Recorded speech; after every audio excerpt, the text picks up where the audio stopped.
നമസ്കാരം. എല്ലാവർക്കും സുഖമാണെന്ന് വിശ്വസിക്കുന്നു. നമ്മൾ കഴിഞ്ഞ സെഷനിലായിട്ട് ഓർഗാനിക് കെമിസ്ട്രി എന്ന് പറയുന്ന ചാപ്റ്റർ സ്റ്റാർട്ട് ചെയ്തായിരുന്നു. നമ്മൾ ഓർഗാനിക് കെമിസ്ട്രിയുടെ നോമൻക്ലേച്ചർ എന്ന് പറയുന്ന പാർട്ട് ആൾറെഡി നമ്മൾ ഈ ചാനലിൽ തന്നെ ചെയ്ത് പോസ്റ്റ് ചെയ്തിട്ടുണ്ട് കുറച്ച് നാൾക്ക് മുമ്പ്. അപ്പോൾ നിങ്ങൾ ഓർഗാനിക് കെമിസ്ട്രിയുടെ A to Z ഉള്ള നെയിമിംഗ്, അതായത് നിങ്ങൾക്ക് വേണ്ട naming from the base to benzene കോമ്പൗണ്ട്സിന്റെ നെയിമിംഗ് വരെ കുറേയധികം ചെറിയ ചെറിയ ചെറിയ പാർട്ടുകളായിട്ട് നിങ്ങൾക്ക് ഈ ചാനലിൽ ഞാൻ അപ്ലോഡ് ചെയ്തിട്ടുണ്ട്. അത് നിങ്ങൾ താല്പര്യമുണ്ടെങ്കിൽ കാണുക. അതിൽ നിന്നൊരു 3 മുതൽ 5 മാർക്കിന് വരെ പരീക്ഷയ്ക്ക് ചോദിക്കും. അപ്പോൾ നിങ്ങൾ ആ ക്ലാസ്സുകൾ നന്നായിട്ട് കാണുക. ഓക്കെ. അപ്പൊ ഇന്ന് നമ്മൾ ഡിസ്കസ് ചെയ്യാനായിട്ട് പോകുന്നത് ഓർഗാനിക് കെമിസ്ട്രിയിലെ തന്നെ പുതിയ 2-3 ടോപ്പിക്സ് ആണ്. അതായത് ക്വാണ്ടിറ്റേറ്റീവ് ആൻഡ് ക്വാളിറ്റേറ്റീവ് അനാലിസിസ് എന്ന് പറയുന്ന ഒരു സെഷനിലെ നിങ്ങൾക്ക് ഫോക്കസ് ഏരിയയിൽ കൊടുത്തിട്ടുള്ള ഒരു 2-3 ടോപ്പിക്സ് ആണ് നമ്മൾ ഇന്ന് ഡിസ്കസ് ചെയ്യുന്നത്. അതായത് കാർബണിന്റെയും ഹൈഡ്രജന്റെയും ഡിറ്റക്ഷൻ, കാർബണിന്റെയും ഹൈഡ്രജന്റെയും എസ്റ്റിമേഷൻ, അതേപോലെ നൈട്രജൻ ഒരു കോമ്പൗണ്ടിൽ ഉണ്ടോ ഇല്ലയോ എന്ന് ഇങ്ങനെ നമുക്ക് ടെസ്റ്റ് ചെയ്യാം. ഇത് 3 കാര്യങ്ങളാണ് നമ്മൾ ഇന്ന് ഡിസ്കസ് ചെയ്യുന്നത്. ഈ 3 കാര്യങ്ങളുടെ ആവുമ്പോഴേക്കും ആ ഓർഗാനിക് കെമിസ്ട്രി എന്ന് പറയുന്ന ചാപ്റ്ററിന്റെ ഫോക്കസ് ഏരിയ ബേസ് കംപ്ലീറ്റ് ആവും. ഓക്കെ. അപ്പൊ നമുക്ക് ക്ലാസ്സിലേക്ക് കിടക്കാം. കെമിസ്ട്രിയിൽ അനാലിസിസ് എന്നത് തന്നെ 2 ടൈപ്പ് അനാലിസിസ് ആണ് നമ്മൾ ലാബിൽ പെർഫോം ചെയ്യുന്നത്. ഒന്ന് ക്വാളിറ്റേറ്റീവ് അനാലിസിസ്, രണ്ടാമത്തെ അനാലിസിസ് നമ്മൾ വിളിക്കുന്ന പേര് ക്വാണ്ടിറ്റേറ്റീവ് അനാലിസിസ് എന്നാണ്. ആ പേര് സൂചിപ്പിക്കുന്നത് പോലെ തന്നെ എന്താണ് ക്വാളിറ്റേറ്റീവ് അനാലിസിസ് എന്ന് വെച്ച് കഴിഞ്ഞാൽ ക്വാളിറ്റി അസസ് ചെയ്യും. ക്വാളിറ്റി എന്ന് വെച്ച് കഴിഞ്ഞാൽ നമുക്കൊരു കോമ്പൗണ്ട് ടീച്ചർ തരുന്നു എന്ന് വിചാരിക്കുക. അതിൽ സൾഫർ ഉണ്ടോ, കാർബൺ ഉണ്ടോ, നൈട്രജൻ ഉണ്ടോ, ഫോസ്ഫറസ് ഉണ്ടോ, ഏതെങ്കിലും എലമെന്റ് ഉണ്ടോ ഇല്ലയോ എന്ന് ഐഡന്റിഫൈ ചെയ്ത് പറഞ്ഞു കൊടുക്കും ടെസ്റ്റുകൾ വഴി. ടെസ്റ്റുകൾ വഴി ഒരു എലമെന്റിനെ കണ്ടുപിടിച്ച് പറയുന്ന ആ ഒരു രീതിയാണ് നമ്മൾ എന്തെന്ന് വിളിക്കുന്നത് ക്വാളിറ്റേറ്റീവ് അനാലിസിസ് എന്ന് വിളിക്കുന്നത്. ക്വാണ്ടിറ്റേറ്റീവ് അനാലിസിസ് എന്ന് പറഞ്ഞാൽ അപ്പൊ എന്തായിരിക്കും? ആ പേരിലുണ്ട്, എന്താണ്? ക്വാണ്ടിറ്റി ആയിരിക്കും അവിടെ മെഷർ ചെയ്യുന്നത്. അതായത് ഒരു കോമ്പൗണ്ടില് നമ്മുടെ കാർബൺ എത്രത്തോളം ഉണ്ട്, സൾഫർ എത്രത്തോളം ഉണ്ട്, എത്ര പെർസെന്റേജ് ഫോസ്ഫറസ് ഉണ്ട്, എത്ര പെർസെന്റേജ് നൈട്രജൻ ഉണ്ട്, ഇങ്ങനെ നമ്മൾ മെഷർ ചെയ്ത് പറഞ്ഞു കൊടുക്കും. That will be called quantitative analysis. നമ്മുടെ ഫോക്കസ് ഏരിയയിൽ കാർബണിന്റെയും ഹൈഡ്രജന്റെയും ക്വാളിറ്റേറ്റീവ് അനാലിസിസ് പഠിക്കാൻ പറഞ്ഞിട്ടുണ്ട്. നൈട്രജന്റെ ക്വാളിറ്റേറ്റീവ് അനാലിസിസ് പഠിക്കാനായിട്ട് പറഞ്ഞിട്ടുണ്ട്. നൈട്രജൻ ഒരു കോമ്പൗണ്ടിൽ ഉണ്ടോ ഇല്ലയോ എന്ന് ഇങ്ങനെ കണ്ടുപിടിക്കാം. കാർബൺ ഒരു കോമ്പൗണ്ടിൽ ഉണ്ടോ ഇല്ലയോ എന്ന് ഇങ്ങനെ കണ്ടുപിടിക്കാം. ഹൈഡ്രജൻ ഒരു കോമ്പൗണ്ടിൽ ഉണ്ടോ ഇല്ലയോ എന്ന് ഇങ്ങനെ കണ്ടുപിടിക്കാം. ഇത് 3 പഠിക്കാനായിട്ട് പറഞ്ഞിട്ടുണ്ട്. അതുപോലെ തന്നെ കാർബണിന്റെയും ഹൈഡ്രജന്റെയും എസ്റ്റിമേഷന്റെ രീതിയും പഠിക്കാൻ പറഞ്ഞിട്ടുണ്ട്. കാർബൺ ഒരു കോമ്പൗണ്ടിൽ എത്ര പെർസെന്റേജ് ഉണ്ട് എന്ന് എങ്ങനെ നമ്മൾ കണ്ടുപിടിക്കാം? നിങ്ങൾക്ക് ഒരു ഓർഗാനിക് കോമ്പൗണ്ട് എടുത്ത് തരുന്നു. നിങ്ങൾക്ക് ടീച്ചർ ഒരു ഓർഗാനിക് കോമ്പൗണ്ട് എടുത്ത് തന്നിട്ട് അതിൽ കാർബൺ എത്ര പെർസെന്റേജ് ഉണ്ടെന്ന് നിങ്ങൾക്ക് കണ്ടുപിടിക്കാൻ പറയുകയാണ്. അങ്ങനെയാണ് നിങ്ങൾ എങ്ങനെ കാർബണിന്റെ പെർസെന്റേജ് കണ്ടുപിടിക്കും? ഇനി ഒരു കോമ്പൗണ്ട് നിങ്ങൾക്ക് തന്നിട്ട് അതിൽ ഹൈഡ്രജൻ എത്ര പെർസെന്റേജ് ഉണ്ട് നിങ്ങൾക്ക് കണ്ടുപിടിക്കാൻ പറയുകയാണ്. അപ്പൊ നിങ്ങൾ എങ്ങനെ ആ കോമ്പൗണ്ടിൽ എത്ര പെർസെന്റേജ് ഹൈഡ്രജൻ ഉണ്ടെന്ന് കണ്ടുപിടിക്കും? ഇത്രയും കാര്യങ്ങളാണ് നമ്മൾ ഇന്ന് ഡിസ്കസ് ചെയ്യാനായിട്ട് പോകുന്നത്. ഓക്കെ. അപ്പൊ നമുക്ക് ആദ്യം qualitative analysis of carbon and hydrogen നോക്കാം. Qualitative analysis of carbon and hydrogen, അല്ലെങ്കിൽ detection of carbon and hydrogen. അതായത് കാർബണും ഹൈഡ്രജനും അടങ്ങിയ കോമ്പൗണ്ട് നിങ്ങൾക്ക് തരുന്നു, അല്ലെങ്കിൽ കാർബൺ ഉള്ള കോമ്പൗണ്ട് നിങ്ങൾക്ക് തരുന്നു. അതിൽ എത്ര അതിൽ കാർബൺ ഉണ്ടോ ഇല്ലയോ എന്ന് കണ്ടുപിടിക്കാൻ പറയുന്നു. ഹൈഡ്രജൻ ഉള്ള ഒരു കോമ്പൗണ്ട് നിങ്ങൾക്ക് തരുന്നു, എന്നിട്ട് നിങ്ങളടുത്ത് പറയണം അതിൽ ഹൈഡ്രജൻ ഉണ്ടോ ഇല്ലയോ എന്ന് കണ്ടുപിടിക്കാൻ പറയണം. അപ്പൊ നിങ്ങൾ എന്താ ചെയ്യേണ്ടതെന്ന് ചോദിച്ചു കഴിഞ്ഞാല് ഓർഗാനിക് കോമ്പൗണ്ട് എടുക്കുക. കാർബൺ ഉണ്ടോ ഇല്ലയോ എന്ന് അറിയാൻ വേണ്ടിയിട്ട് നിങ്ങൾ എന്തോ ചെയ്യുമെന്ന് വെച്ച് കഴിഞ്ഞാല് ആ ഓർഗാനിക് കോമ്പൗണ്ടിനെ കോപ്പർ ഓക്സൈഡുമായിട്ട് ചേർത്ത് ഹീറ്റ് ചെയ്യും. എന്താ ചെയ്യുന്നത്? ഓർഗാനിക് കോമ്പൗണ്ടിനെ കോപ്പർ ഓക്സൈഡുമായിട്ട് ചേർത്ത് ഹീറ്റ് ചെയ്യും. ഹീറ്റ് ചെയ്യുന്ന സമയത്ത് കാർബൺ ഉണ്ടെങ്കിൽ അവിടെ കാർബൺ ഡൈ ഓക്സൈഡ് ഗ്യാസ് ഉണ്ടാവും. പറഞ്ഞ കൺസെപ്റ്റ് കിട്ടിയേ? നമ്മുടെ ഓർഗാനിക് കോമ്പൗണ്ടിൽ കാർബൺ ഉണ്ടോ ഇല്ലയോ എന്ന് ഐഡന്റിഫൈ ചെയ്യാൻ വേണ്ടിയിട്ട് നമ്മൾ ആ ഓർഗാനിക് കോമ്പൗണ്ടിനെ കോപ്പർ ഓക്സൈഡ് എന്ന് പറയുന്ന കോമ്പൗണ്ടുമായിട്ട്, കോപ്പർ 2 ഓക്സൈഡ് എന്നാണ് വിളിക്കുന്നത്. ഇവിടെ കോപ്പറിന്റെ ഓക്സിഡേഷൻ സ്റ്റേറ്റ് 2 ആണ്, +2 ആണ്. ഓക്കെ. കോപ്പർ 2 ഓക്സൈഡ് എന്നാണ് നമ്മൾ ഇതിനെ വിളിക്കുന്നത്. ഈ 2 എന്ന് പറയുന്നത് കോപ്പറിന്റെ ഓക്സിഡേഷൻ സ്റ്റേറ്റ് ആണ്. അപ്പോൾ ഓർഗാനിക് കോമ്പൗണ്ടിനെ കോപ്പർ ടു ഓക്സൈഡ് അല്ലെങ്കിൽ കോപ്പർ ഓക്സൈഡുമായി ചേർത്ത് ഹീറ്റ് ചെയ്യുമ്പോൾ കാർബൺ ഡൈ ഓക്സൈഡ് ലഭിക്കുകയാണെങ്കിൽ നമ്മുടെ ഓർഗാനിക് കോമ്പൗണ്ടിൽ കാർബൺ ഉണ്ട്. ഇനി ഉണ്ടായത് കാർബൺ ഡൈ ഓക്സൈഡ് ആണെന്ന് നമ്മൾ എങ്ങനെ ഉറപ്പിക്കും? കാർബൺ ഡൈ ഓക്സൈഡ് ആണെന്ന് ഉറപ്പിക്കാൻ പണ്ട് കാലത്തൊക്കെ നമ്മൾ ചെയ്തുകൊണ്ടിരുന്നത് എന്താ? നമ്മൾ ജസ്റ്റ് ഒരു ബേണിംഗ് എന്തെങ്കിലും ഒരു കാൻഡിൽ എന്തെങ്കിലും എടുത്ത് കാണിക്കും അല്ലെ, കത്തിക്കൊണ്ടിരിക്കുന്ന എന്തെങ്കിലും ഒരു സാധനത്തിലേക്ക് ഈ ഗ്യാസ് പാസ് ചെയ്യും. അപ്പോൾ ആ കത്തുന്ന വസ്തു അണഞ്ഞു പോകുന്നുണ്ട് എങ്കിൽ നമ്മുടെ പാസ് ചെയ്ത ഗ്യാസ് ഏതാണ്? Carbon dioxide. കാരണം കാർബൺ ഡൈ ഓക്സൈഡ് എന്ന് പറയുന്നത് തീ അണയ്ക്കുന്ന ഒരു ഗ്യാസ് ആണ് അല്ലെ, ഫയർ എക്സ്റ്റിംഗ്വിഷർ ആയിട്ട് ഉപയോഗിക്കാൻ പറ്റുന്ന ഒരു ഗ്യാസ് ആണ് എന്ന് പറയുന്നത് കാർബൺ ഡൈ ഓക്സൈഡ്. പക്ഷെ നമ്മൾ ലാബില് അതല്ല ചെയ്യുന്നത്. നമ്മൾ ചെയ്യുന്നത് എന്താണെന്ന് വെച്ച് കഴിഞ്ഞാൽ ഈ ഉണ്ടായത് കാർബൺ ഡൈ ഓക്സൈഡ് ആണെന്ന് പ്രൂവ് ചെയ്യാൻ വേണ്ടിയിട്ട് നമ്മൾ ഈ കാർബൺ ഡൈ ഓക്സൈഡിനെ സ്ലേക്കഡ് ലൈമിലേക്ക് പാസ് ചെയ്യും. സ്ലേക്കഡ് ലൈമിലേക്ക് പാസ് ചെയ്യും. സ്ലേക്കഡ് ലൈമിലേക്ക് പാസ് ചെയ്യുന്ന സമയത്ത് സ്ലേക്കഡ് ലൈമിന്റെ കളറ്, സ്ലേക്കഡ് ലൈം എന്ന് വെച്ചാൽ എന്താ? ചുണ്ണാമ്പ് വെള്ളം. ചുണ്ണാമ്പ് വെള്ളത്തിലേക്ക് നമ്മൾ പാസ് ചെയ്യും, അല്ലെങ്കിൽ കാൽഷ്യം ഹൈഡ്രോക്സൈഡിലേക്ക് നമ്മൾ പാസ് ചെയ്യും. പാസ് ചെയ്യുന്ന സമയത്ത് കാൽഷ്യം ഹൈഡ്രോക്സൈഡിന്റെ നിറം മിൽക്കി വൈറ്റ് കളർ ആകുന്നു എങ്കിൽ, കാൽഷ്യം ഹൈഡ്രോക്സൈഡ് ഒരു ഓഫ് വൈറ്റ് കളറാണ്, കറക്റ്റ് ഒരു വൈറ്റ് കളർ അല്ല കാൽഷ്യം ഹൈഡ്രോക്സൈഡ് അല്ലെങ്കിൽ ചുണ്ണാമ്പ് വെള്ളത്തിന്. അതിലേക്ക് നമ്മൾ കാർബൺ ഡൈ ഓക്സൈഡ് പാസ് ചെയ്യുന്ന സമയത്ത് അതിന്റെ നിറം എന്തായി മാറും? പാൽ നിറമായി മാറും. പാൽ നിറം അല്ലെങ്കിൽ മിൽക്കി വൈറ്റ് കളറായി മാറുന്നുണ്ട് എങ്കിൽ നമ്മൾ പാസ് ചെയ്ത ഗ്യാസ് ഏത് തന്നെയാണ്? കാർബൺ ഡൈ ഓക്സൈഡ് തന്നെയാണ്. നമുക്ക് ഇവിടെ കിട്ടിയ ഗ്യാസ് കാർബൺ ഡൈ ഓക്സൈഡ് ആണെങ്കിൽ കോപ്പർ ഓക്സൈഡിനോട് ചേർന്ന് പ്രവർത്തിച്ച ഓർഗാനിക് കോമ്പൗണ്ടിൽ ഉറപ്പായിട്ടും എന്ത് കൂടിയേ മതിയാവത്തുള്ളൂ? കാർബൺ കൂടിയേ മതിയാവത്തുള്ളൂ. അപ്പോൾ ഇവിടെ നടക്കുന്ന റിയാക്ഷനും കൂടി നിങ്ങൾ അറിഞ്ഞിരിക്കണം. ഓർഗാനിക് കോമ്പൗണ്ടിൽ കാർബൺ ഉണ്ട് എന്ന് വെച്ചുള്ളൂ. അപ്പൊ കാർബൺ അടങ്ങിയ ഓർഗാനിക് കോമ്പൗണ്ടിനെ ആരുമാര് ചേർത്ത് ഹീറ്റ് ചെയ്യാണ്? കോപ്പർ ഓക്സൈഡുമാര് ചേർത്ത്, CuOയുമാര് ചേർത്ത് ഹീറ്റ് ചെയ്യാം. അപ്പൊ കാർബൺ അടങ്ങിയ ഓർഗാനിക് കോമ്പൗണ്ടിനെ കോപ്പർ ഓക്സൈഡുമാര് ചേർത്ത് ഹീറ്റ് ചെയ്യുന്നു. ഹീറ്റ് ചെയ്യുന്ന സമയത്ത് കോപ്പർ ഓക്സൈഡും കാർബണുമായിട്ട് ചേർത്ത് ഹീറ്റ് ചെയ്യുന്ന സമയത്ത് കോപ്പർ ഓക്സൈഡ് കാർബണുമായിട്ട് ചേരുമ്പോൾ 2 കാർബണുമായിട്ടാണ് കോപ്പർ ഓക്സൈഡ് എപ്പോഴും ഒരു കോപ്പർ ഓക്സൈഡ് ചേരുന്നു. അപ്പോൾ എന്ത് പറ്റുമെന്ന് വെച്ച് കഴിഞ്ഞാൽ ഇവിടെ 2 കാർബൺ ഉണ്ട്. ഈ 2 കാർബണും ഇവിടുത്തെ ഒരു ഓക്സിജനും കൂടെ ചേർന്ന് കാർബൺ ഡൈ ഓക്സൈഡ് ആയിട്ട് മാറും. പ്ലസ് ബാക്കി എന്ത് അവശേഷിക്കും? കോപ്പർ അവശേഷിക്കും. പറഞ്ഞത് മനസ്സിലായി? അപ്പോൾ ഇവിടെ carbon dioxide gas first സ്റ്റെപ്പിൽ കാർബൺ ഡൈ ഓക്സൈഡ് ഗ്യാസ് എങ്ങനെയാണ് ഉണ്ടായെന്നാണ് ഞാൻ പറയുന്നത്.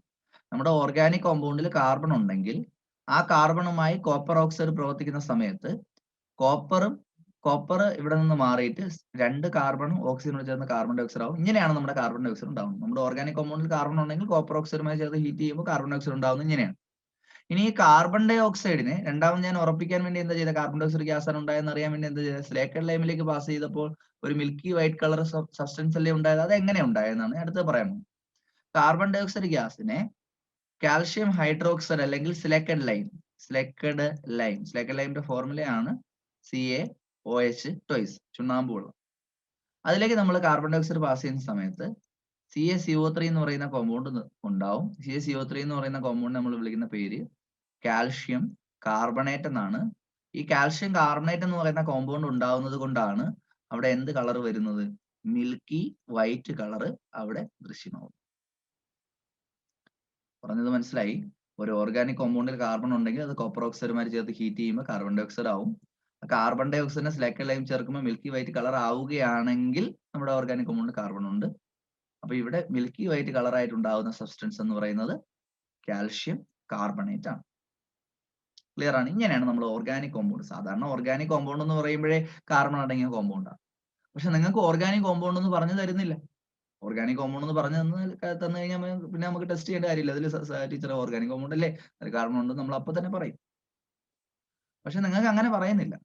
ഒരു കോമ്പൗണ്ട് തന്നിട്ട് അതിൽ കാർബൺ ഉണ്ടോ ഇല്ലയോ എന്ന് കണ്ടുപിടിക്കാൻ പറയുമ്പോൾ നിങ്ങൾ ചെയ്ത് നോക്കേണ്ട ടെസ്റ്റ് ആണ് ഞാനിപ്പോ പറഞ്ഞത്. This test is called qualitative analysis of carbon. ഇതിനെ നമ്മൾ ക്വാളിറ്റേറ്റീവ് അനാലിസിസ് ഓഫ് കാർബൺ എന്ന് വിളിക്കുന്നു. കാരണം കാർബണിനെയാണ് നമ്മൾ എന്ത് ചെയ്യുന്നത്? ഐഡന്റിഫൈ ചെയ്ത് പറഞ്ഞു കൊടുക്കുന്നത്. ഇനി നമുക്ക് ഹൈഡ്രജന്റെ അനാലിസിസ് നോക്കാം. ഹൈഡ്രജനെ നമ്മൾ എങ്ങനെ അനലൈസ് ചെയ്യും? Hydrogen, how will you identify the presence of hydrogen? Hydrogen ഒരു ഓർഗാനിക് കോമ്പൗണ്ടിൽ ഉണ്ടോ ഇല്ലയോ എന്ന് അറിയാൻ വേണ്ടിയിട്ട് നിങ്ങൾ ആ ഓർഗാനിക് കോമ്പൗണ്ട് എടുക്കണം. ഓർഗാനിക് കോമ്പൗണ്ട് എടുത്ത് നേരത്തെ പോലത്തെ പരീക്ഷണം തന്നെയാണ് ഇവിടെയും ചെയ്യുന്നത്. ഓർഗാനിക് കോമ്പൗണ്ട് എടുത്ത് കോപ്പർ ഓക്സൈഡുമായി ചേർത്ത് ഹീറ്റ് ചെയ്യും. ഹീറ്റ് ചെയ്യുന്ന സമയത്ത് വാട്ടർ ഉണ്ടാവുകയാണ് എങ്കിൽ നമ്മുടെ ഓർഗാനിക് കോമ്പൗണ്ടിൽ ഹൈഡ്രജൻ ഉണ്ട്. ഞാൻ പറഞ്ഞത് മനസ്സിലായേ? നമ്മുടെ ഓർഗാനിക് കോമ്പൗണ്ടിൽ ഹൈഡ്രജൻ ഉണ്ടെങ്കിൽ അത് കോപ്പർ ഓക്സൈഡുമായിട്ട് ചേർത്ത് ചൂടാക്കുന്ന സമയത്ത് എന്തുണ്ടാവും? വാട്ടർ ഉണ്ടാവും. ഉണ്ടായത് വാട്ടർ ആണെന്ന് തെളിയിക്കണ്ടേ? വാട്ടർ ആണെന്ന് തെളിയിക്കാൻ എന്ത് ചെയ്യും? ഈ വാട്ടറിനെ നമ്മൾ കോപ്പർ സൾഫേറ്റിലേക്ക് പാസ് ചെയ്യും. കോപ്പർ സൾഫേറ്റിലേക്ക് പാസ് ചെയ്യും. അൺഹൈഡ്രസ് കോപ്പർ സൾഫേറ്റിലേക്കാണ് പാസ് ചെയ്യുന്നത്. അൺഹൈഡ്രസ് കോപ്പർ സൾഫേറ്റ് എന്ന് വെച്ച് കഴിഞ്ഞാൽ വാട്ടർ കണ്ടന്റ് ഇല്ലാത്ത കോപ്പർ സൾഫേറ്റ്. വെറും CuSO4 എന്ന് മാത്രം എഴുതിയാൽ കളർ ഒന്നുമില്ല. നമ്മൾ പണ്ട് കാലം തൊട്ടേ പഠിച്ചു വെച്ചിരിക്കുന്ന കോപ്പർ സൾഫേറ്റ് നീല നിറം, കോപ്പർ സൾഫേറ്റ് നീല നിറം എന്നാണ്. പക്ഷെ കോപ്പർ സൾഫേറ്റിന് നീല കളർ ഒന്നുമില്ല. അൺഹൈഡ്രസ് കോപ്പർ സൾഫേറ്റ് നീല നിറം ഇല്ല. ആ കോപ്പർ സൾഫേറ്റ് വാട്ടറുമായിട്ട് ചേരുമ്പം ആണ് അതിന് എന്ത് കളർ വരുന്നത്? ബ്ലൂ കളർ വരുന്നത്. അപ്പൊ കോപ്പർ സൾഫേറ്റിൽ വാട്ടർ കണ്ടന്റ് ഉണ്ടെങ്കിലാണ് വാട്ടർ സാധാരണ കോപ്പർ സൾഫേറ്റ് കടയിൽ നിന്ന് വാങ്ങിക്കുന്ന കോപ്പർ സൾഫേറ്റ് അല്ല, അതിനകത്ത് വാട്ടർ കാണും. അല്ലെങ്കിൽ ഈ കോപ്പർ സൾഫേറ്റ് അറ്റ്മോസ്ഫിയറിക് മോയ്സ്ചറിനെ പിടിച്ചെടുക്കും. ജലബാഷ്പത്തിനെ പിടിച്ചെടുത്ത് അതിനെന്ത് കളറായി മാറും? ബ്ലൂ കളറായി മാറും. അപ്പൊ വെറുതെ കോപ്പർ സൾഫേറ്റ് എന്ന് മാത്രം എഴുതിയാൽ അതിന് കളർ ഇല്ല എന്ന് ഓർത്ത് വെച്ചേക്കണം. That is called anhydrous copper sulphate. Water content ഇല്ലാത്ത കോപ്പർ സൾഫേറ്റിന് എന്ത് കളറാണ്? വൈറ്റ് കളറാണ്. പക്ഷെ വൈറ്റ് കളറുള്ള കോപ്പർ സൾഫേറ്റിലേക്ക് വാട്ടർ ചേർക്കുമ്പോൾ അത് ബ്ലൂ കളറുള്ള എന്തായി മാറും? കോപ്പർ സൾഫേറ്റ് ആയിട്ട് മാറും. ബ്ലൂ കളറുള്ള കോപ്പർ സൾഫേറ്റ് എന്ന് പറയുന്നത് CuSO4.5H2 എന്ന് പറയുന്ന കോമ്പൗണ്ട് ആണ്. ക്ലിയർ ആണ്?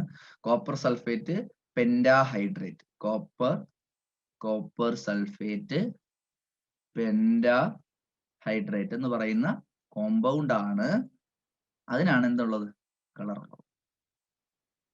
ക്ലിയർ ആണ്? ഇതിന്റെ കളറാണ് നീല കളർ. ഇതാണ് നമ്മൾ സാധാരണ നീല നിറം എന്ന് പറഞ്ഞ് പറയുന്നത്. കോപ്പർ സൾഫേറ്റ് വാട്ടറിൽ ഡിസോൾവ് ചെയ്യുമ്പോൾ ഉറപ്പായിട്ടും നീല കളർ ആയിരിക്കും. എന്താ കാരണം? അവിടെ ഈ ഒരു മോളിക്യൂൾ ആണ് നമ്മൾ വാട്ടറിൽ ഡിസോൾവ് ചെയ്യുമ്പോൾ അവിടെ ഉണ്ടാവും. നമ്മുടെ ഓർഗാനിക് കോമ്പൗണ്ടിൽ ഹൈഡ്രജൻ ഉണ്ടെങ്കിൽ അത് കോപ്പർ ഓക്സൈഡുമായിട്ട് ചേർത്ത് ഹീറ്റ് ചെയ്യുമ്പോൾ വാട്ടർ ഉണ്ടാവും. ഉണ്ടായത് വാട്ടർ ആണെന്ന് തെളിയിക്കാൻ നമുക്ക് ടെസ്റ്റ് ചെയ്ത് നോക്കാനൊന്നും പറ്റത്തില്ല. നമ്മൾ ആ വാട്ടറിനെ എടുത്ത് നിറമില്ലാത്ത കോപ്പർ സൾഫേറ്റ് അല്ലെങ്കിൽ അൺഹൈഡ്രസ് കോപ്പർ സൾഫേറ്റിലേക്ക് പാസ് ചെയ്യും. അപ്പോൾ ഈ അൺഹൈഡ്രസ് കോപ്പർ സൾഫേറ്റ് നിറം ബ്ലൂ കളറായി മാറുന്നുണ്ട് എങ്കിൽ നമ്മൾ പാസ് ചെയ്തത് ഏത് തന്നെയാണ്? വാട്ടർ തന്നെയാണ് എന്ന് നമുക്ക് ഉറപ്പിക്കാനായിട്ട് സാധിക്കും. ഇനി ഇവിടെ നടക്കുന്ന റിയാക്ഷൻ കൂടെ നമുക്ക് എഴുതി നോക്കാം. ഓർഗാനിക് കോമ്പൗണ്ടിൽ ഹൈഡ്രജൻ ഉണ്ടെങ്കിൽ ആ ഹൈഡ്രജൻ കോപ്പർ ഓക്സൈഡുമായിട്ട് ചേർത്ത് ഹീറ്റ് ചെയ്യുന്നു. അപ്പോൾ രണ്ട് ഹൈഡ്രജൻ ആറ്റങ്ങളാണ് കോപ്പർ ഓക്സൈഡുമായിട്ട് ചേർത്ത് ഹീറ്റ് ആവുന്നത്. അപ്പോൾ ഈ രണ്ട് ഹൈഡ്രജനും ഒരു ഓക്സിജനും കൂടെ ചേർന്ന് H2O ആവും, പ്ലസ് കോപ്പർ ഉണ്ടാവും. ക്ലിയർ ആണ്? ഹൈഡ്രജനും കോപ്പർ ഓക്സൈഡുമായിട്ട് ചേർത്ത് ഹീറ്റ് ചെയ്യുന്ന സമയത്ത് രണ്ട് ഹൈഡ്രജനും ഒരു ഓക്സിജനും കൂടെ ചേർന്ന് H2O ആവും, പ്ലസ് കോപ്പർ ഉണ്ടാവും. ഈ H2Oയുടെ 5 മോളിക്യൂളുകൾ കോപ്പർ സൾഫേറ്റുമായിട്ട് ചേരുന്നു. രണ്ടാമത്തെ സ്റ്റെപ്പിൽ വാട്ടർ മോളിക്യൂൾ കോപ്പർ സൾഫേറ്റുമായിട്ട് ട്രീറ്റ് ചെയ്യുന്നു പറഞ്ഞില്ലേ? അപ്പോൾ കോപ്പർ സൾഫേറ്റുമായിട്ട് വാട്ടറിനെ ട്രീറ്റ് ചെയ്യുമ്പോൾ കോപ്പർ സൾഫേറ്റ് വാട്ടറിന്റെ 5 മോളിക്യൂളുമായി പ്രവർത്തിക്കുകയും CuSO4.5H2O എന്ന് പറയുന്ന ഒരു കോമ്പൗണ്ട് ഉണ്ടാവുകയും ചെയ്യും. ഈ ഒരു കോമ്പൗണ്ടിനെയാണ് നമ്മൾ എന്ത് കളർ ഉണ്ടെന്ന് പറയുന്നത്? ബ്ലൂ കളറുള്ള കോപ്പർ സൾഫേറ്റ് എന്ന് നമ്മൾ പറയുന്നത്. അപ്പൊ ഈ റിയാക്ഷൻസ് എഴുതാൻ പറഞ്ഞാൽ എഴുതാല്ലോ, വേറെ ബുദ്ധിമുട്ടൊന്നുമില്ലല്ലോ. ഹൈഡ്രജനും കോപ്പർ ഓക്സൈഡുമായിട്ട് ചേർത്ത് ഹീറ്റ് ചെയ്യുമ്പോൾ വാട്ടർ ഉണ്ടാവും. ആ വാട്ടർ കോപ്പർ സൾഫേറ്റ്, നിറമില്ലാത്ത കോപ്പർ സൾഫേറ്റുമായി പ്രവർത്തിച്ചു കഴിഞ്ഞാൽ നിറമുള്ള ബ്ലൂ കളറുള്ള CuSO4.5H2O എന്ന് പറയുന്ന കോമ്പൗണ്ട് ആയിട്ട് മാറും. ഇങ്ങനെയാണ് നമ്മൾ എന്ത് നിർമ്മിക്കുന്നത്? എന്തിനെ തിരിച്ചറിയുന്നത്? നമ്മുടെ കോമ്പൗണ്ടിൽ ഏതുണ്ടോന്ന്, ഹൈഡ്രജൻ ഉണ്ടോ ഇല്ലയോ എന്ന് നമ്മൾ ഐഡന്റിഫൈ ചെയ്യും. അപ്പൊ ഇത്രയും നേരം നമ്മൾ ഡിസ്കസ് ചെയ്തത് qualitative analysis of carbon and hydrogen ആണ്.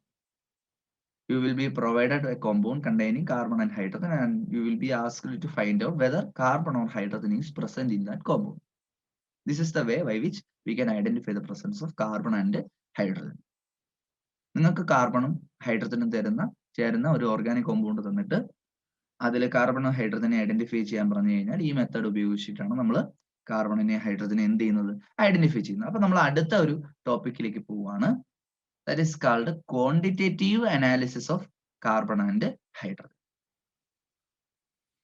Okay, അപ്പോൾ quantitative analysis of carbon and ഹൈഡ്രജനിൽ ഇതാണ് നമ്മുടെ ആ പരീക്ഷണം. നമ്മളൊരു പരീക്ഷണം വഴിയാണ്. ക്വാണ്ടിറ്റേറ്റീവ് അനാലിസിസ് എന്ന് വെച്ചാൽ എന്താണ്? ക്വാണ്ടിറ്റേറ്റീവ് അനാലിസിസ് എന്ന് വെച്ചാൽ എന്താണ്? നമ്മൾ കാർബണിന്റെയും ഹൈഡ്രജന്റെയും അളവ് മെഷർ ചെയ്ത് കണ്ടുപിടിക്കുന്നു. നമ്മുടെ കോമ്പൗണ്ടിൽ എത്ര കാർബൺ ഉണ്ട്, എത്ര ഹൈഡ്രജൻ ഉണ്ട് നമ്മൾ കണ്ടുപിടിക്കുകയാണ്. എങ്ങനെ നമുക്ക് കണ്ടുപിടിക്കാം എന്നുള്ളതാണ് ഇവിടുത്തെ ചോദ്യം. അതിനുവേണ്ടി നമ്മൾ ഉപയോഗിക്കുന്ന ഒരു സെറ്റപ്പ് അറേഞ്ച്മെന്റ് അല്ലെങ്കിൽ ഒരു അറേഞ്ച്മെന്റ്, ഒരു അപ്പാരറ്റസുകളുടെ അറേഞ്ച്മെന്റ് ആണ് നമ്മളിവിടെ ചിത്ര ആയിട്ട് കാണിച്ചിരിക്കുന്നത്. നിങ്ങൾ ഇവിടെ നോക്കുക, ഇവിടെ എന്താണ്, ഇവിടെ ഒരു വലിയ ഫർണസ് ഉണ്ട്. നിങ്ങൾക്ക് ഒരു ഫർണസിനെ കാണുവാൻ സാധിക്കും. നിങ്ങൾക്ക് ഇവിടെ ഒരു ഫർണസിനെ കാണുവാൻ സാധിക്കും. ഈ ഫർണസിനകത്ത് ഭയങ്കരമായ ചൂടായിരിക്കും.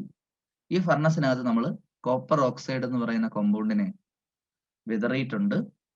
കോപ്പർ ഓക്സൈഡ് എന്ന് പറയുന്ന കോമ്പൗണ്ടിനെ വിതറിയിട്ടുണ്ട്. ഇതിനകത്ത് നമ്മുടെ ഈ ഒരു ഓർഗാനിക് കോമ്പൗണ്ട്, ഇവിടെ ഒരു പാത്രത്തിൽ ഓർഗാനിക് കോമ്പൗണ്ട് എടുത്ത്, ഒരു കണ്ടെയ്നറിൽ ഓർഗാനിക് കോമ്പൗണ്ട് എടുത്ത്, ഒരു പ്ലാറ്റിനം കൊണ്ടുണ്ടാക്കിയ ബോട്ട് ഷേപ്പിലുള്ള, ഒരു പ്ലാറ്റിനം കൊണ്ട് ഇങ്ങനെ ഒരു ബോട്ട് ഷേപ്പിലുള്ള ഒരു കണ്ടെയ്നർ ആണ് ഇവിടെ കൊണ്ട് ഉണ്ടാക്കി വെച്ചിരിക്കുന്നത്. പ്ലാറ്റിനം കൊണ്ടുണ്ടാക്കിയ ഒരു ബോട്ട് ഷേപ്പിലുള്ള കണ്ടെയ്നർ ആണ് ഇവിടെ വെച്ചിരിക്കുന്നത്. നമ്മൾ ഇതിനകത്ത് നമ്മുടെ ഓർഗാനിക് കോമ്പൗണ്ട് എടുക്കും. ഏത് ഓർഗാനിക് കോമ്പൗണ്ടാ? കാർബണിന്റെയും ഹൈഡ്രജന്റെയും അളവ് കണ്ടുപിടിക്കാനുള്ള ഓർഗാനിക് കോമ്പൗണ്ട്. ഏത് കോമ്പൗണ്ടിലെ കാർബണിന്റെ ഹൈഡ്രജന്റെ പെർസെന്റേജ് ആണ് കണ്ടുപിടിക്കേണ്ടത്, ആ കോമ്പൗണ്ട് നമ്മൾ ഈ ബോട്ടിനകത്തോട്ട് എടുക്കും. ബോട്ട് എന്ന് പറഞ്ഞാൽ ഈ ഒരു സാമ്പിൾ പാത്രത്തിന്റെ അകത്തേക്ക് എടുക്കും. എന്നിട്ട് നമ്മൾ എന്ത് ചെയ്യും? ഇതിന് താഴെ ചൂടാക്കും, ഭയങ്കരമായ ചൂടാക്കും. ചൂടാക്കുന്ന സമയത്ത് ഈ പാത്രത്തിനകത്തുള്ള ഏത് ഓർഗാനിക് കോമ്പൗണ്ട് ഈ കണ്ടെയ്നറിനകത്തേക്ക്, ഫർണസിനകത്തേക്ക് കയറാൻ തുടങ്ങും. വേപ്പേഴ്സ് ആയിട്ട് ഈ ഫർണസിനകത്തേക്ക് കയറാൻ തുടങ്ങും. ഞാൻ പറഞ്ഞത് മനസ്സിലായി? നമ്മുടെ ഒരു ചെറിയൊരു ഒരു കണ്ടെയ്നർ എടുക്കും. ആ കണ്ടെയ്നറിന് പ്ലാറ്റിനം കൊണ്ടുണ്ടാക്കിയിരിക്കുന്ന ഒരു കണ്ടെയ്നറാണ് എടുത്തിരിക്കുന്നത്. കാരണം പ്ലാറ്റിനം കൊണ്ടുണ്ടാക്കിയിരിക്കുന്ന വസ്തുക്കളൊന്നും ചെറുതായിട്ട് ചൂടാക്കിയാലൊന്നും അത് യാതൊരു വസ്തുക്കളുമായിട്ടും റിയാക്ഷനിൽ പങ്കെടുക്കില്ല. ഇനർട്ട് ആയിട്ടുള്ള ഒരു മെറ്റലാണ് എന്ന് പറയുന്നത് പ്ലാറ്റിനം എന്ന് പറയുന്നത്. സോ അതുകൊണ്ടാണ് പ്ലാറ്റിനം കൊണ്ടുണ്ടാക്കിയ ഒരു പാത്രം എടുത്തിരിക്കുന്നത്. അതിന്റെ താഴ്ഭാഗത്തേക്ക് നമ്മൾ എന്ത് ചെയ്യുന്നു? ഹീറ്റ് ചെയ്യുന്നു. ഒരു ബർണർ വെച്ച്, ഇതൊരു ബർണറാണ്. This is called burner. ഒരു ഇലക്ട്രിക് ബർണറാണ്, അല്ലെങ്കിൽ ഗ്യാസ് ബർണറാണ്. ഗ്യാസിൽ പ്രവർത്തിക്കുന്ന ഒരു ബർണറാണ്. ആ ബർണർ വെച്ച് നമ്മൾ ചൂടാക്കുന്ന സമയത്ത് ഇതിനകത്തെ എന്താണ്, ഇതിനകത്ത് നമ്മൾ വെച്ച ഓർഗാനിക് കോമ്പൗണ്ട് വേപ്പറായി മാറുകയും ആ വേപ്പറുകൾ ഈ കണ്ടെയ്നറിനുള്ളിലേക്ക് കയറുകയും ചെയ്യും. അപ്പൊ നിങ്ങൾ നോക്കിയേ, ഇതിനകത്ത് ആൾറെഡി കോപ്പർ ഓക്സൈഡ് ഇല്ലേ? ഈ കോപ്പർ ഓക്സൈഡ് ഇവിടെ നിന്ന് വരുന്ന ഓർഗാനിക് കോമ്പൗണ്ടുമായിട്ട് റിയാക്ട് ചെയ്യും. പറഞ്ഞ് മനസ്സിലായി? ഈ കോപ്പർ ഓക്സൈഡ് ഇവിടെ നിന്ന് വരുന്ന ഓർഗാനിക് കോമ്പൗണ്ടുമായിട്ട് റിയാക്ട് ചെയ്യും. അതാണ് ഇവിടെ ബേസിക് ആയിട്ട് നടക്കുന്ന റിയാക്ഷൻ എന്ന് പറയുന്നത്. അത് നിങ്ങളുടെ മനസ്സിൽ വെച്ചേക്കുക. ഞാൻ ഇവിടെ ഒരു യു ഷേപ്ഡ് ട്യൂബ് വെച്ചിട്ടുണ്ട്, കണ്ടല്ലോ. ഈ യു ഷേപ്ഡ് ട്യൂബിനകത്ത് മഗ്നീഷ്യം പെർക്ലോറേറ്റ്, പക്ഷെ ടെക്സ്റ്റിൽ കൊടുത്തിരിക്കുന്നത് മഗ്നീഷ്യം പെർക്ലോറേറ്റ് എന്നല്ല, കാൽഷ്യം ക്ലോറൈഡ്. ഏതെടുത്താലും മതി. ടെക്സ്റ്റ് കൊടുത്തിരിക്കുന്ന കാൽഷ്യം ക്ലോറൈഡ് ആയതുകൊണ്ട് അതുകൊണ്ട് നമുക്ക് അത് തന്നെ പഠിക്കാം. അൺഹൈഡ്രസ് മഗ്നീഷ്യം പെർക്ലോറേറ്റ് എടുക്കേണ്ട, അതിന് പകരം നമ്മൾ എന്ത് എടുക്കുക? കാൽഷ്യം ക്ലോറൈഡ് എടുക്കുക. Anhydrous calcium chloride. Okay.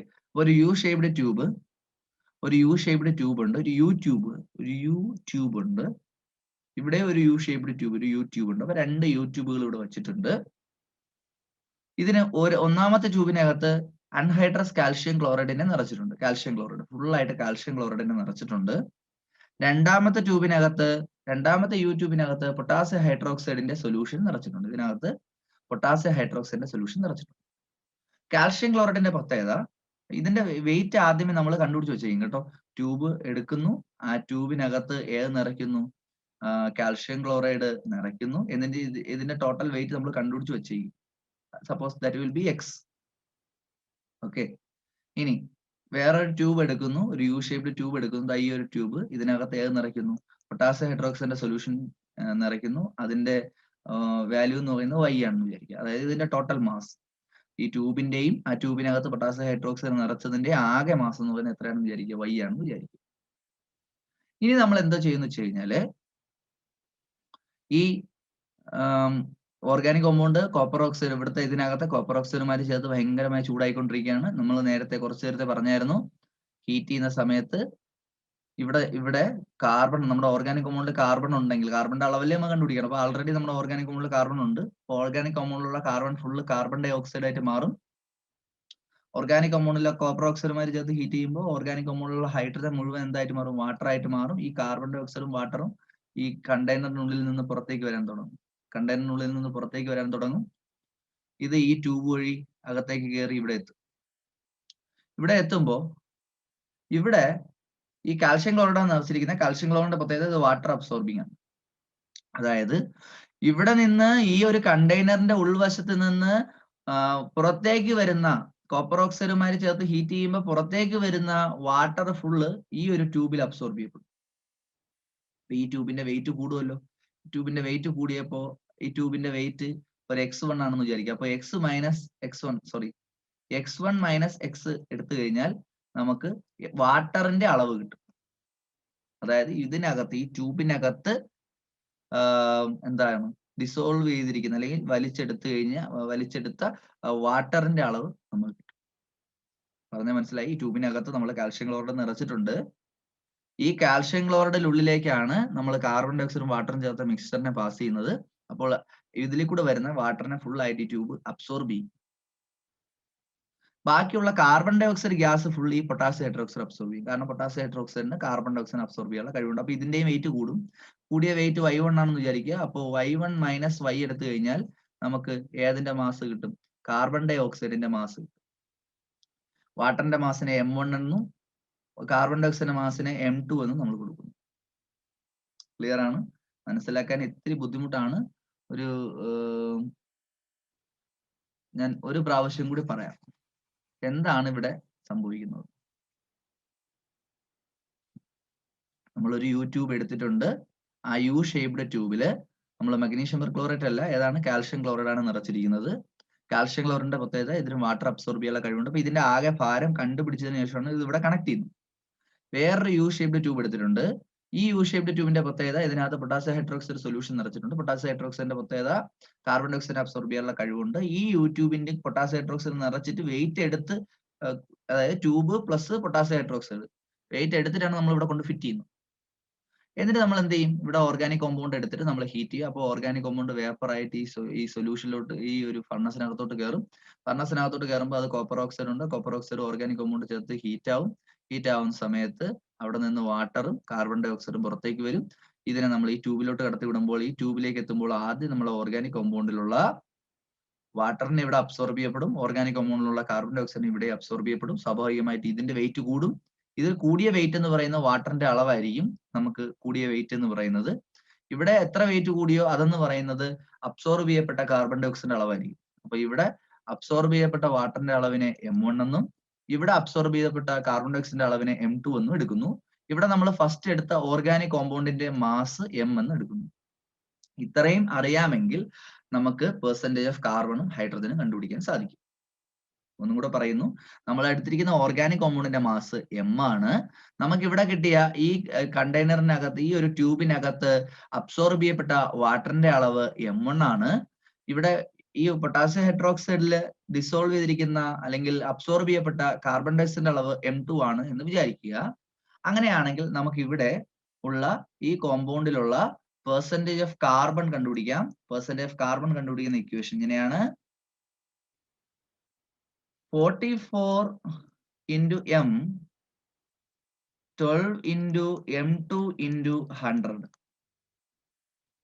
44 into m 12 into m2 into 100. എന്താ ഇതിന്റെ മീനിങ്? കാർബൺ ഡൈ ഓക്സൈഡ് എന്ന് വെച്ച് കഴിഞ്ഞാല് നമുക്കറിയാം കാർബൺ ഡൈ ഓക്സൈഡിന്റെ മോളിക്കുലർ മാസ് എന്ന് പറയുന്നത് ഒരു കാർബണിന്റെ മാസ് 2 ഓക്സിജന്റെ മാസ് 32, സോ ടോട്ടൽ 44. അപ്പൊ 44 ഗ്രാം കാർബൺ ഡൈ ഓക്സൈഡ് ആണ് നിങ്ങൾ എടുക്കുന്നതെങ്കിൽ അതിൽ 12 ഗ്രാം കാർബൺ കാണില്ലേ? അപ്പൊ നമുക്ക് ഇങ്ങനെ എഴുതാം: 44 ഗ്രാം കാർബൺ ഡൈ ഓക്സൈഡ് ആണെങ്കിൽ അതിൽ 12 ഗ്രാം കാർബൺ കാണും. m ഗ്രാം കോമ്പൗണ്ട് ആണ് നമ്മൾ ഇവിടെ എടുക്കുന്നതെങ്കിൽ m2 gram of carbon dioxide ഉണ്ടാവുന്നുണ്ട്. അങ്ങനെയാണെങ്കിൽ 100 എത്ര എന്ന് പറയുമ്പോൾ we will get the percentage of carbon in our compound. ഈ ഒരു ഇക്വേഷൻ നിങ്ങൾ ബൈ ഹാർട്ട് ചെയ്ത് വെച്ചേക്കണം. 12 into m2 into 100 divided by 44 into m. 44 എന്ന് പറയുന്നത് കാർബൺ ഡൈ ഓക്സൈഡിന്റെ മോളിക്കുലർ മാസ് ആണ്. 44ൽ 12 കാർബൺ, m-ല് m2 കാർബൺ ഡൈ ഓക്സൈഡ്. അങ്ങനെയാണെങ്കിൽ 100ന് എത്ര എന്ന് പറഞ്ഞ് നിങ്ങൾ കണ്ടുപിടിക്കുക. ക്ലിയർ ആണ്? ഇനി പെർസെന്റേജ് ഹൈഡ്രജൻ ആണ് കണ്ടുപിടിക്കാൻ പറയുന്നതെങ്കിൽ 18 into m അതിൽ 2 into m1 into 100.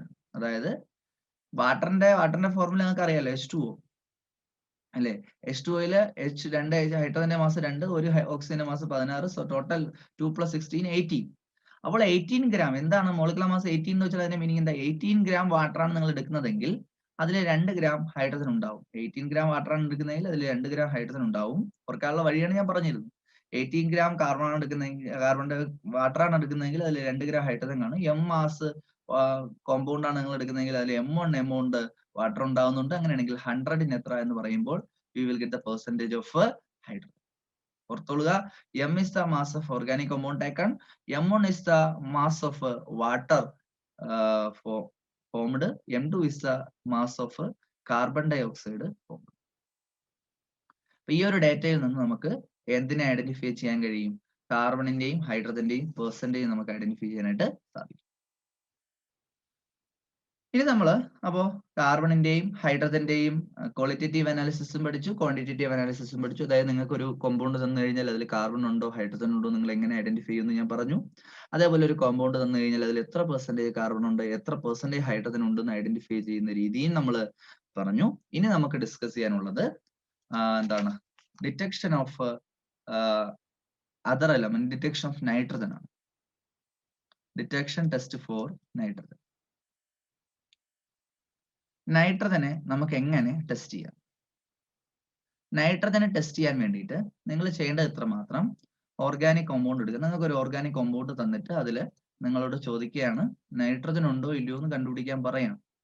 U are asked to find out whether nitrogen is present in our compound or not.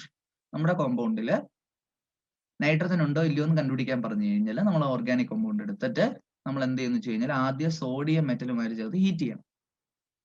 അപ്പോൾ നമുക്ക് സോഡിയം ഫ്യൂഷൻ എക്സ്ട്രാക്ട് എന്ന് പറയുന്ന ഒരു സൊല്യൂഷൻ കിട്ടും. ക്ലിയർ ആണ്? സോഡിയം നമ്മുടെ ഓർഗാനിക് കോമ്പൗണ്ടിൽ നൈട്രജൻ ഉണ്ടോ ഇല്ലയോ എന്ന് കണ്ടുപിടിക്കാൻ പറഞ്ഞു കഴിഞ്ഞാൽ നമ്മുടെ ഓർഗാനിക് കോമ്പൗണ്ട് എടുത്ത് സോഡിയം മെറ്റലുമായി ചേർത്ത് എന്ത് ചെയ്യണം? ഹീറ്റ് ചെയ്യണം. അപ്പൊ നമുക്ക് സോഡിയം ഫ്യൂഷൻ എക്സ്ട്രാക്ട് എന്ന് പറയുന്ന ഒരു കോമ്പൗണ്ട് കിട്ടും.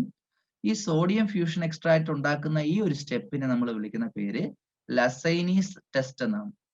ലസൈനീസ് ടെസ്റ്റ് എന്നാണ്. ക്ലിയർ ആണ്? സോ വാട്ട് ഈസ് ലസൈനീസ് ടെസ്റ്റ് എന്ന് ചോദിച്ചു കഴിഞ്ഞാല് the formation of the process of formation of sodium fusion extract is called Lasinis test. ഈ സോഡിയം ഫ്യൂഷൻ എക്സ്ട്രാക്റ്റിനെ രണ്ടാമത്തെ സ്റ്റെപ്പിൽ ഈ സോഡിയം ഫ്യൂഷൻ എക്സ്ട്രാക്റ്റിനെ നമ്മൾ ഫ്രഷ്ലി പ്രിപ്പയർഡ് ഫെറസ് സൾഫേറ്റ് സൊല്യൂഷനും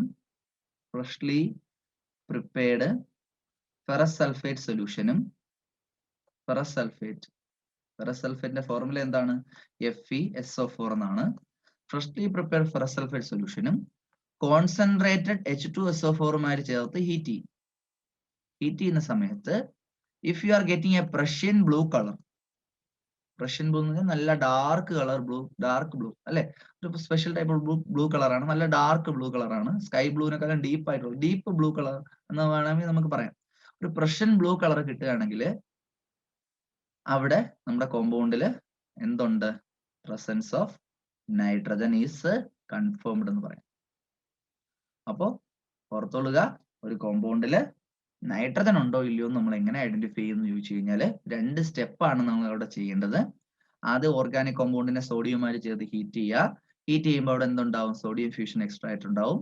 ഈ സോഡിയം ഫ്യൂഷൻ എക്സ്ട്രാക്ട് ഉണ്ടാകുന്ന പ്രോസസ്സിനെ നമ്മൾ വിളിക്കുന്ന പേര് ലസൈനീസ് ടെസ്റ്റ് എന്നാണ്.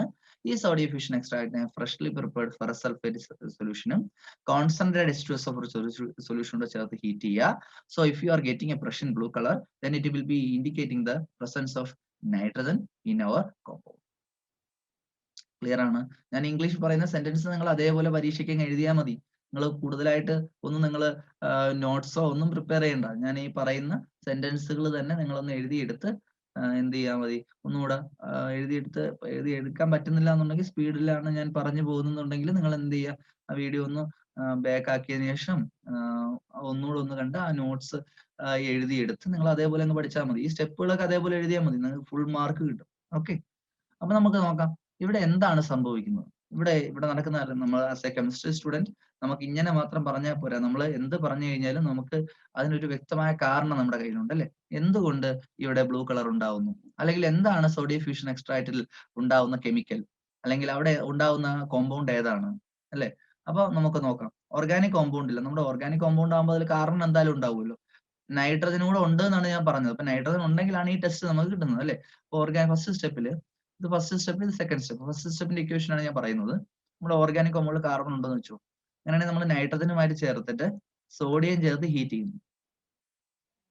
സോഡിയവും കാർബണും നൈട്രജനും ചേർത്ത് എന്ത് ചെയ്യാണ്? ഹീറ്റ് ചെയ്യുന്നു. ഹീറ്റ് ചെയ്യുമ്പോൾ ഉറപ്പായിട്ട് സോഡിയം ഫ്യൂഷൻ എക്സ്ട്രാക്റ്റിൽ ഉണ്ടാവുന്നത്. ആ സോഡിയം ഫ്യൂഷൻ എക്സ്ട്രാക്റ്റിൽ NaCN എന്ന് പറയുന്ന ഒരു കോമ്പൗണ്ട് ഉണ്ടായിക്കണം. എന്തുണ്ടായിക്കാണും? എണ്ണയും സോഡിയം ഓർഗാനിക് കോമ്പൗണ്ടുമായിട്ട് ചേർത്ത് ഹീറ്റ് ചെയ്യുന്നു. ഓർഗാനിക് കോമ്പൗണ്ട് ആകുമ്പോൾ ഉറപ്പായിട്ട് ഒരു കാർബൺ ഉണ്ട്. പിന്നെ നൈട്രജനോട് ഉള്ളതിനെ പറ്റിയാണ് നമ്മൾ സംസാരിക്കുന്നത്. സോ നൈട്രജനും ഉണ്ട്. ഹീറ്റ് ചെയ്യുന്ന സമയത്ത് കാർബണും നൈട്രജനും സോഡിയോടെ ചേർന്നിട്ട് NaCN എന്ന് പറയുന്ന കോമ്പൗണ്ട് ആവും. This compound is called sodium cyanide. ഈ സോഡിയം സയനൈഡ് എന്ന് പറയുന്ന കോമ്പൗണ്ട് ആണ് ഈ സോഡിയം ഫ്യൂഷൻ എക്സ്ട്രാക്റ്റിനകത്ത് ഇവിടെ ഉണ്ടാവുന്നത്. ഈ സോഡിയം സയനൈഡിൽ ഏതൊക്കെ അയോൺസ് ഉണ്ട്? Na+ അയോൺസും ഉണ്ട്, Cn- അയോൺസും ഉണ്ട്. അപ്പൊ സോഡിയം സയനൈഡ് എന്ന് പറയുന്ന അയോൺസ് ആയിട്ടാണ് എക്സിസ്റ്റ് ചെയ്യുന്നത്. അതായത് സോഡിയം സയനൈഡില് പോസിറ്റീവ് അയണും നെഗറ്റീവ് അയൺസും ഉള്ളതുകൊണ്ട് നമുക്കിതൊരു അയണിക് കോമ്പൗണ്ട് ആണെന്ന് പറയാം. ഇതിലുണ്ടാവുന്ന Cn- അയോൺസ് സെക്കൻഡ് സ്റ്റെപ്പില് ഈ Cn- ions freshly prepared ferrous sulphate solution ഇല്ലേ?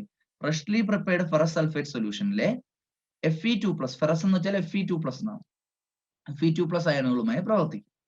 ഹീറ്റ് ചെയ്യുന്ന സമയത്ത് ഒരു Fe2+ഉം 6 Cn- കൂടെ റിയാക്ട് ചെയ്ത് FeCN6 4- എന്ന് പറയുന്ന കോമ്പൗണ്ട് ഉണ്ടാവും. എങ്ങനെയാ 4- കിട്ടിയേ? ഇവിടെ 6- ഉണ്ട്, ഇവിടെ 2+ ഉണ്ട്. 6- 2+ കൂടെ എടുക്കുമ്പോൾ ഓവറോൾ ചാർജ് എടുക്കുമ്പോൾ നമുക്ക് എന്ത് കിട്ടും? 4- കിട്ടും അല്ലെ? ആ 4- ആണ് ഇവിടെ കൊടുത്തിരിക്കുന്നത്. Feയും 6Cn, FeCN6 4- എന്ന് പറയുന്ന കോമ്പൗണ്ട് ഉണ്ടാവും. ഉടനെ തന്നെ ഈ FeCN6 4- എന്ന് പറയുന്ന കോമ്പൗണ്ട് സൊല്യൂഷനിൽ കിടക്കുന്ന Fe3+ അയോണുകളുമായി പ്രവർത്തിക്കും. അതെങ്ങനെയാ ശരിയാവുന്നേ? ഫെറസ് സൾഫേറ്റിൽ Fe2+ അയണുകളല്ലേ ഉള്ളത്, പിന്നെ എങ്ങനെ Fe3+ ഇവിടെ എഴുതിയേ എന്ന് ചോദിച്ചു കഴിഞ്ഞാൽ ഇവിടെ ശ്രദ്ധിക്കുക. ഇവിടെ ആസിഡിന്റെ പ്രസൻസിലാണ് റിയാക്ഷൻ നടക്കുന്നത്. ആസിഡിന്റെ പ്രസൻസ് റിയാക്ഷൻ നടന്നു കഴിഞ്ഞാൽ കുറച്ച് Fe2+, ഫെറസ് സൾഫേറ്റിൽ Fe2+ എന്തായി മാറിക്കാണും? Fe3+ ആയി മാറിക്കാണും. അതിനെ നമ്മൾ ഓക്സിഡേഷൻ എന്നൊക്കെയാണ് വിളിക്കുന്നത്. അപ്പൊ സൊല്യൂഷനിൽ ആൾറെഡി ഏത് അയോൺസ് ഉണ്ട് എന്നർത്ഥം?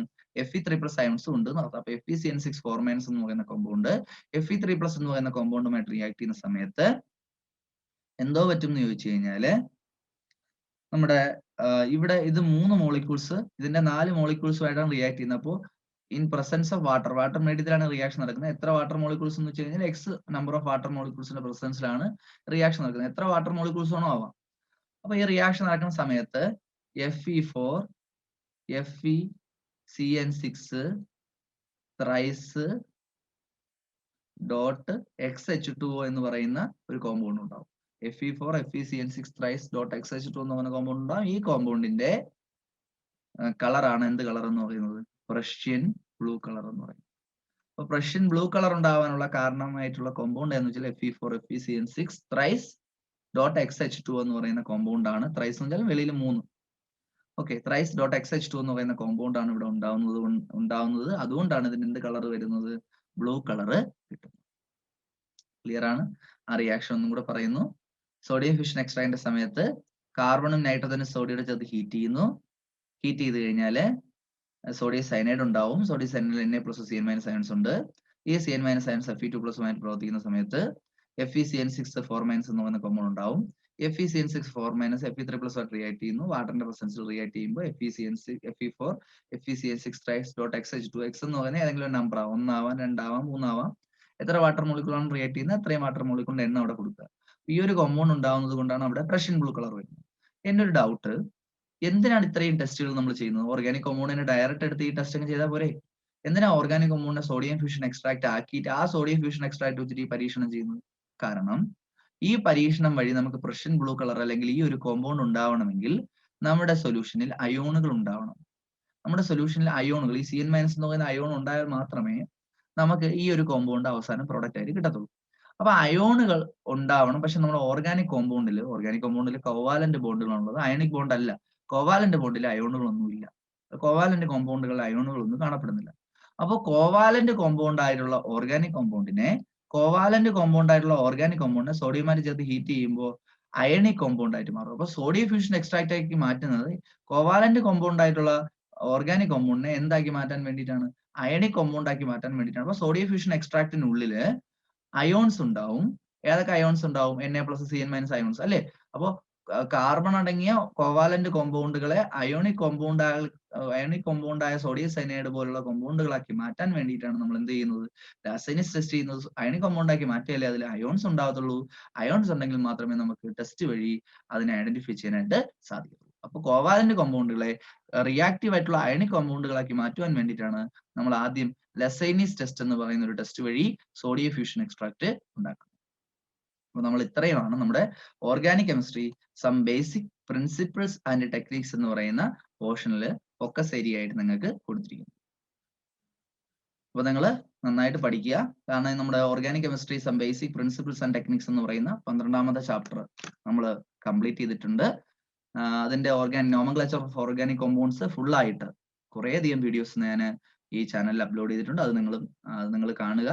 അപ്പൊ നമുക്കിതില് 4-5 ഹെഡിങ്ങുകളായിരുന്നു ഉണ്ടായിരുന്നു. ബാക്കി എല്ലാ ടോപ്പിക്കുകളും ഐസോമറിസം നമ്മൾ കുറച്ച് നേരത്തെ ഇന്ന് തന്നെ എന്ത് ചെയ്തിരുന്നു, അപ്ലോഡ് ചെയ്തിരുന്നു. അപ്പോ ഈ ക്ലാസ്സുകൾ കാണുക. ഇതോടുകൂടി നിങ്ങളുടെ സെക്കൻഡ് ടെക്സ്റ്റിലെ എല്ലാ ചാപ്റ്ററുകളും നമ്മൾ കംപ്ലീറ്റ് ചെയ്തിട്ടുണ്ട്. റിഡോക്സ് റിയാക്ഷൻ എടുത്തു, ഹൈഡ്രജൻ എടുത്തു, എസ് ബ്ലോക്ക് കംപ്ലീറ്റ് ചെയ്തു, പി ബ്ലോക്ക് കംപ്ലീറ്റ് ചെയ്തു, organic chemistry some basic principles and techniques ഇപ്പോൾ കംപ്ലീറ്റ് ചെയ്തു, ഹൈഡ്രോ കാർബൺസ് നമ്മൾ കംപ്ലീറ്റ് ചെയ്തു, എൻവയറമെന്റൽ കെമിസ്ട്രി നമ്മൾ കംപ്ലീറ്റ് ചെയ്തു. ഇനി ഫസ്റ്റ് ഇയർ ടെക്സ്റ്റിലെ ഇക്വിലിബ്രിയം എന്ന് പറയുന്ന ചാപ്റ്റർ നമ്മൾ കംപ്ലീറ്റ് ചെയ്തു. അങ്ങനെ ആകെ ഏകദേശം 8 ചാപ്റ്ററുകൾ നമ്മൾ കംപ്ലീറ്റ് ചെയ്തിട്ടുണ്ട് അല്ലേ? 8 ചാപ്റ്ററുകൾ നമ്മൾ കംപ്ലീറ്റ് ചെയ്തിട്ടുണ്ട്. ഇനി നമുക്ക് തീർക്കാനുള്ളത് വെറും 6 ചാപ്റ്ററുകൾ മാത്രമാണ്. അപ്പൊ നമ്മൾ ഈ മാസം ലാസ്റ്റിന് മുൻപ് തന്നെ അതിന്റെ ഫോക്കസ് ഏരിയ ബേസ്ഡ് ക്ലാസ്സുകൾ നമുക്ക് കംപ്ലീറ്റ് ചെയ്യാൻ പറ്റുമെന്നാണ് എന്റെ വിശ്വാസം. നിങ്ങൾ ഈ ക്ലാസ്സുകൾ നിങ്ങളുടെ കൂട്ടുകാരിലേക്ക് ഷെയർ ചെയ്യുക. നിങ്ങൾക്ക് ഇത് ഉപയോഗപ്രദമാണെങ്കിൽ മാത്രം, അങ്ങനെ തോന്നുന്നെങ്കിൽ മാത്രം നിങ്ങൾ എന്ത് ചെയ്യുക, നിങ്ങളുടെ കൂട്ടുകാരിലേക്ക് ഷെയർ ചെയ്യുക. ഓക്കെ, ഇത് നിങ്ങൾ ഉപയോഗപ്പെടുത്തുക. നിങ്ങൾക്ക് മാക്സിമം നേരത്തെ ഞാൻ എൻ്റെ ചാനലില് എന്താണ് ഈ ക്ലാസ്സുകൾ ചെയ്തിടുന്നുണ്ട്. ഒരുപാട് ചാനലുകൾ ഫോക്കസ് ഏരിയ ബേസ്ഡ് ക്ലാസ്സുകൾ ചെയ്യുന്നുണ്ട്. അതോടൊപ്പം ഇതും പോകുന്നുണ്ട്. നിങ്ങൾക്ക് താല്പര്യമുണ്ടെന്നുണ്ടെങ്കിൽ ഈ ക്ലാസ്സുകൾ കാണുക. ഉപയോഗപ്രദമാണെന്ന് തോന്നുന്നെങ്കിൽ നിങ്ങളുടെ കൂട്ടുകാരിലേക്ക് ഷെയർ ചെയ്യുക. ഉറപ്പായിട്ട് നമുക്കൊരു അടുത്തൊരു ചാപ്റ്ററുമായിട്ട് നമുക്ക് അടുത്ത ക്ലാസ്സിൽ കാണാം. Okay, by.